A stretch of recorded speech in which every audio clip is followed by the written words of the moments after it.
Hi, I'm Dr. Krieger. Today we're going to talk about an exercise for what's called Gluteus Maximus inhibition.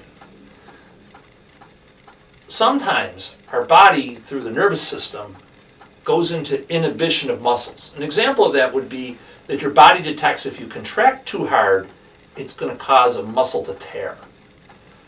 The glute max is a very important muscle in your body. It's the muscle that allows you from going from a bent over position like this to straighten up. And that's all in the glute max. If that glute max is inhibited, sometimes it doesn't work correctly. Another time it could be inhibited. Let's say, for example, you're in a sport like ice skating or gymnastics or soccer, where you're doing a lot of pushing off with the glute max and hip extension. So hip extension means you're pushing back. What can happen is that that muscle cannot contract as hard and as effectively as it could. So it causes you to compensate.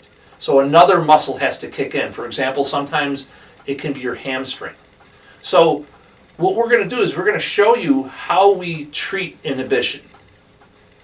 Different doctors have different ways of determining it there. There are a couple different ways to treat the inhibition. We're going to show you the way that we like to use best. So what we're going to do is we're going to bring in our model here. We're going to have her lay down. Robin, you can come right on in here. So right now, you can see here's the gluteus maximus once again.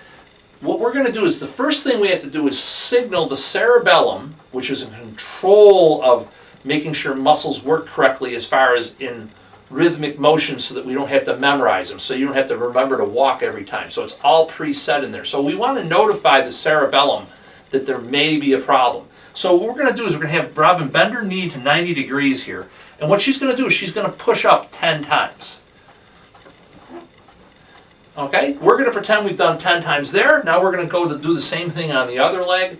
And what will happen sometimes is that the person may actually recruit other areas and her whole body may twist because that area is inhibited and it's making other muscles work to make that happen. So we're going to pretend that 10 times is done. And then we're going to turn the patient over on their back. And we're going to do what's called a glute bridge. So what we're going to do is we're going to have her bend this knee. And what she's going to do is she's going to take this thigh and make them parallel to each other. So she's got this knee straight, legs are parallel, and she's going to do now what's called the glute bridge. So if you watch now, she's going to bridge up. So you notice there's clearance under her back. Both glutes are firing right now. She'll tell you the one that the left foot down is firing like mad. So she's going to do a couple of sets of those. So we're going to have the person do 20 of those.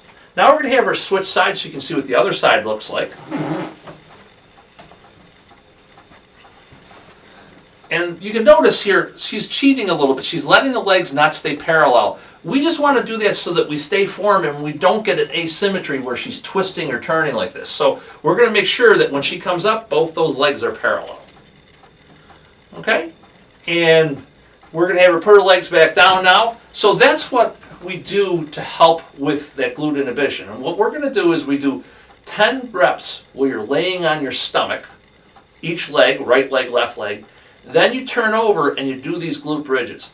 As you're doing the glute bridges, you may feel a hamstring cramp, you may feel the glute cramp. That's normal. We're trying to do one set of 15 to 20 reps.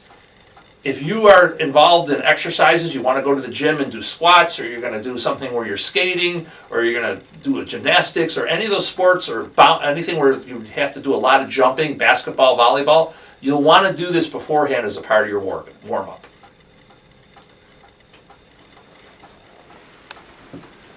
So remember, if you have any questions, if it hurts, don't do it. In the meantime, if you enjoy this exercise, please let us know through the comment section of YouTube. Thank you and have a great day.